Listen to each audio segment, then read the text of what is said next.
రంజాన్ పండుగ సందర్భంగా సింగునగర్ మదీనా మస్జిద్ షాదీఖానా వద్ద ముస్లిం సోదరులను కలిసిన రంజాన్ శుభాకాంక్షలు తెలిపారు. ఈ సందర్భంగా వందలాది మందికి మజ్జిగ పంపిణీ చేశారు. అనంతరం బాబురావు మాట్లాడుతూ నెల రోజుల పాటు కఠోర దీక్షలతో ఎంతో పవిత్రాత్మకంగా జరిగే పండుగ రంజాన్ అని కొనియాడారు. కేంద్రంలో అధికారంలో ఉన్న బీజేపీ ప్రభుత్వం కుల మత ప్రాంతాల మధ్య చిచ్చు పెట్టి తన పబ్బం గడుపుకోవాలని చూస్తోందని, భారతదేశంలో ప్రజలు బీజేపీ ఎన్ని కుట్రలు పనినా ప్రజలు ఐకమత్యంతో నడుస్తారని తెలిపారు.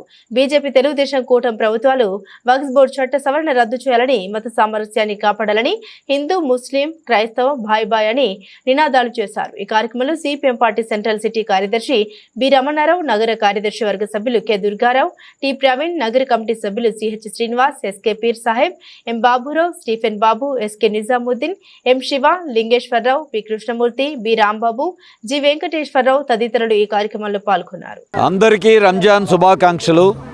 గత నెల రోజుల నుండి కఠినమైనటువంటి ఉపవాస దీక్షలతో అటువైపు ఆధ్యాత్మికత, ఇంకోవైపున మానవతావాదం, ఇంకోవైపున దాతృత్వం అన్నిటినీ కలగలిపినటువంటి పద్ధతిలో ఈ నెల రోజులు ఎంతో కఠినంగా ఈ రంజాన్ మాసం సాగింది.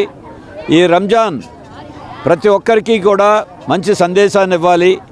ఈ దేశంలో ఏ పండగ అయినా, అది రంజాన్ అయినా, క్రిస్మస్ అయినా, లేదు శ్రీరామనవమి అయినా, పండుగలన్నీ ఇది అందరి పండుగలు. మత సామరస్యాన్ని వెల్లివిరిచే రీతిలో ఈ పండుగలు ఉంటాయి. కానీ మత ఉన్మాదాన్ని రెచ్చగొట్టే శక్తులు పండుగల సందర్భంలో కూడా విద్వేషాలను రెచ్చగొట్టి ప్రజల అనైక్యతని సృష్టిస్తూ ఉన్నారు. కానీ ప్రజలు మాత్రం సంయమనంతో ఎవరి పండుగ అయినా అది అందరి పండుగలాగానే మన దేశ సాంప్రదాయం కొనసాగుతూ ఉంది. మరి అంతేకాదు, ఈ రంజాన్ సందర్భంలో మైనారిటీ సోదరులందరూ కోరుకుంటుంది, ఈరోజు వక్ఫ్ చట్ట సవరణ పార్లమెంటులో ప్రవేశపెట్టారు. దీనివల్ల ఈ వక్ఫ్ చట్ట సవరణ జరిగితే ముస్లిం మైనారిటీలకే కాదు దేశానికే ప్రమాదం వస్తుంది. అందుకే కేంద్ర ప్రభుత్వం వక్ఫ్ చట్ట సవరణని రద్దు చేయాలి.